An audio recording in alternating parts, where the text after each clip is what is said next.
لكم السعوديه هي تتصور لكم. ايوا انا في البحر، ايوا انا سارينا والله الا ما فوجنا.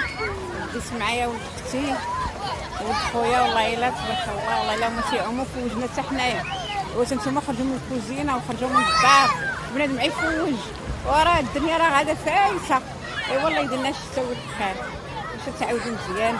ايوا جيو ما تنساوش ختكم السعوديه، ها هي في الشميشه تتصور لكم كلشي البحر ديال السلا. ايوا يلاه السلام عليكم.